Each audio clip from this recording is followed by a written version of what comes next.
जीवन को लीला समझो। इस बात के कहने का यह अर्थ नहीं है कि जीवन लीला नहीं है और तुम्हें लीला समझना है। जीवन लीला है, तुम समझो चाहे ना समझो। जीवन का लीला होना तुम्हारे समझने पर निर्भर नहीं। जीवन लीला है, इसका क्या अर्थ? जीवन गंभीर नहीं है। परमात्मा गंभीर कैसे हो सकता है? गंभीरता तो उदासी है, उदासी तो रुग्णता है। संगीतज्ञ जब अपनी परम गहराई में उतरता है तो संगीत का कोई लक्ष्य नहीं होता, संगीत अपने में ही अपना लक्ष्य होता है।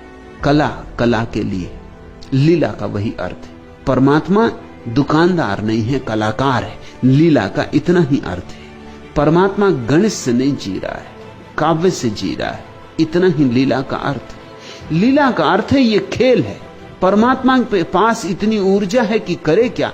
तो फूल बनाता है, पक्षी बनाता है, लोग बनाता है। और देखो कैसा रंग बिरंगा जगत, अद्भुत जगत है। ये ऊर्जा की बाढ़ है। तो मैंने जब तुमसे कहा कि जीवन को लीला समझो, तो मैंने ये नहीं कहा कि तुम समझोगे तो जीवन लीला होगा।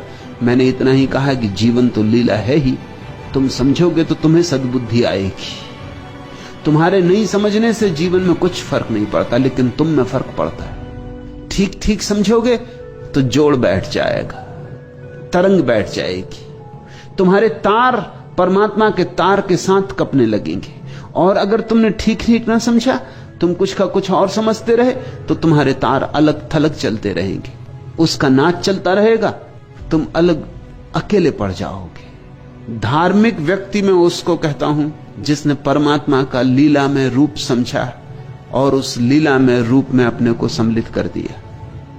अधार्मिक व्यक्ति में उसको कहता हूं जो प्रयोजन से जी रहा है। समझ लेना जरा मेरी व्याख्या को, क्योंकि अगर मेरी व्याख्या ठीक से समझ में आई तो तुम्हारे तथाकथित धार्मिक कहे जाने वाले 99% लोग मेरी व्याख्या के हिसाब से अधार्मिक हो जाएंगे, जो परमात्मा की लीला के साथ संयुक्त हो गया है, जिसने अपने जीवन को भी लीला बना लिया। धार्मिक व्यक्ति वह है जिसने जगत का लीला में रूप समझा और उसके साथ एक हो गया।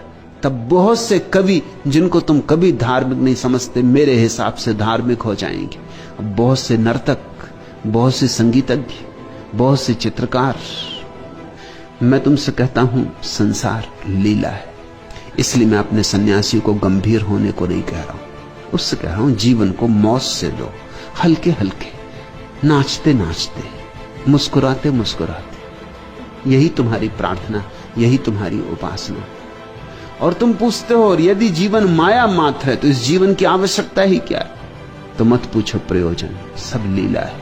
मगर चित्त मानता ही ना हो, गणित ने ऐसा सिकंजा कसा हो, तो फिर ऐसा समझो कि माया तुम्हें जगाने का एक उपाय है। माया तुम्हें चेताने का एक उपाय है। दिखती पहले धूप रूप की, दिखती फिर मटमैली काया, दोहरी झलक दिखाकर अपनी मोह मुक्त कर देती माया।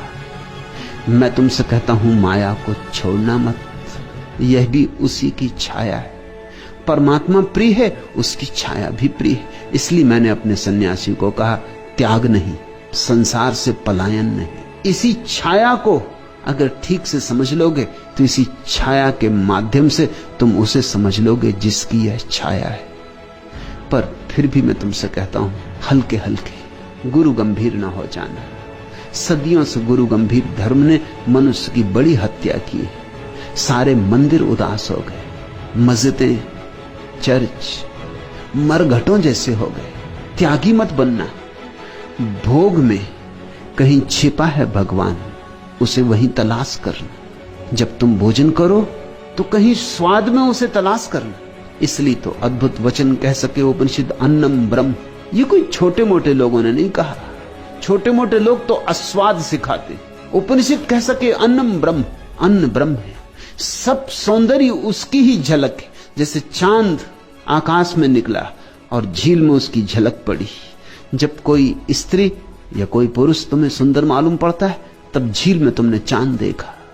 झील में देखो चांद को, फिर आकाश में खोजने लगो। संसार में देखो परमात्मा को, फिर आकाश में खोजने लगो।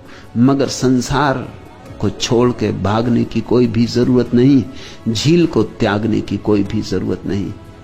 झील को जिसने त्याग दिया वो शायद आकाश की तरफ आंख भी ना उठा पाए।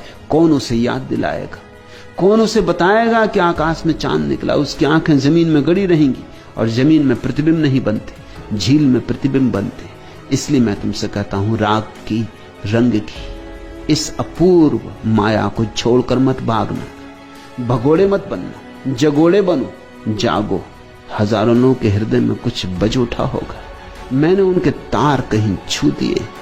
आओ तुम भी पास, तुम भी वीणा लिए बैठे हो, तुम्हारे भी तार कसे, तुमसे भी संगीत जन्मे, तुमसे भी नाद का जन्म हो।